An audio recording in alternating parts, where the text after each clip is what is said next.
Who pays the closing costs on a home purchase? And if I'm the buyer, can I ask the seller to pay for mine? I'm Kevin Huntington of Metro Home Connection Realty, and those are the questions I'll be answering today. Hey, Kevin Huntington here, broker, attorney, and owner of Metro Home Connection Realty, here to answer the questions, who pays for the closing costs on a home purchase? And if I'm the buyer, can I ask the seller to pay for my closing costs? As we discussed in an earlier video, when you purchase a home, in addition to the amount you're paying for the house, you will also have closing fees that roughly are going to be about 3% of that home's purchase price. So if you're buying a house for $300,000, you will be actually bringing in $300,000 plus about $9,000 more to cover your closing costs. And as we discussed, these closing costs cover the lender fees, the title company fees, and the government fees. So what are the benefits of having the seller pay for these costs? Well, it's obvious. That's $9,000 that you're not spending on the house. But when you think about it, what you're really doing is wrapping these closing costs into the loan that you're taking out on the house. So rather than draining your bank account of $9,000 at the closing, you're actually wrapping that into the loan, and you will be paying interest on it. But that interest, depending on your mortgage rate, is going to be 4 to 5% over the course of 30 years. So you leave that cash in your bank account and wrap that amount into the loan.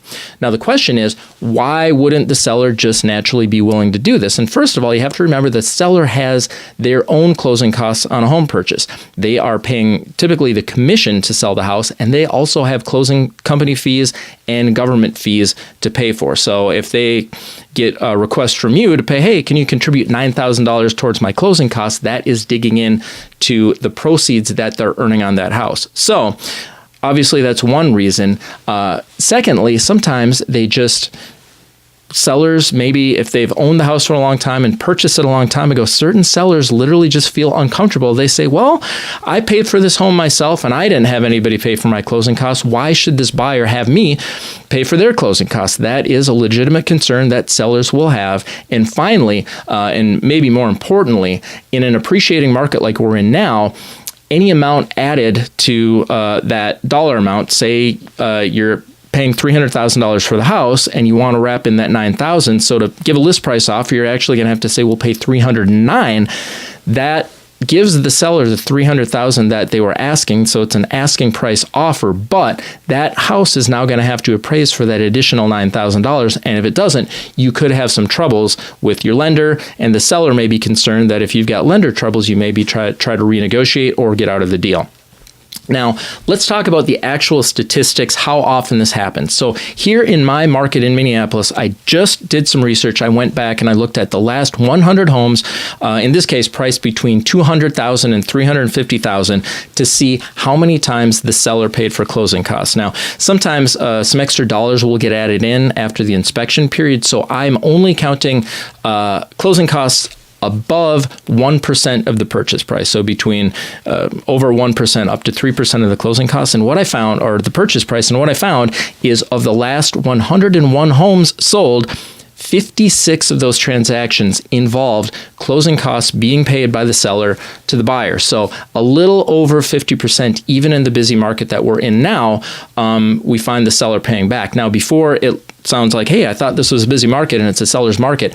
It is. In many, many of these cases, the purchase price, the net purchase price, was actually beyond what the seller was asking, even after the closing costs were taken out. So going back to our $300,000 example, there was an example where somebody paid, say, $320,000 for that house, asked for $9,000 back, so they're wrapping in their closing costs. They won't be out of pocket for them, but still, in that case, the seller is getting $311,000 net for the house, even after paying the closing costs for the buyer. So those are the actual stats. It's not unusual.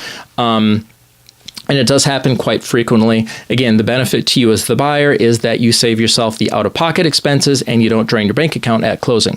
Some particular concerns or advice and recommendations in the market we're in. As we discussed, the seller doesn't always like to do this, even if that net amount is still what they're asking for. So first of all, always think in terms of the net amount that you're paying to the seller. So in the example of $300,000, if you said, oh, I'll give you a list price offer of $300,000, I just want you to pay my closing costs, To the seller, that's actually an offer for $291,000 because they're giving $9,000 back. A list price offer on that example would, like I said, be $309,000. So therefore, after paying that $9,000 back to you, the seller still gets the $300,000. So in a market like we're in, it is a seller's market.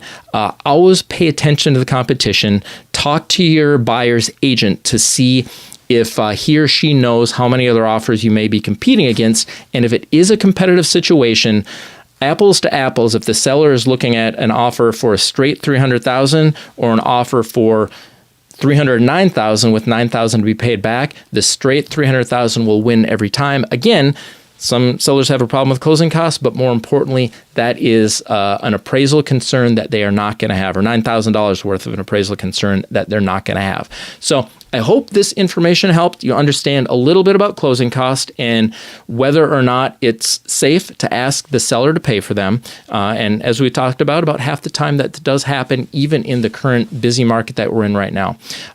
If you found this video helpful, please click the like button. If you have any questions or comments on it, additional questions on this topic, or if there are any other real estate topics you'd like to see me cover in future videos, please put them in the comments below.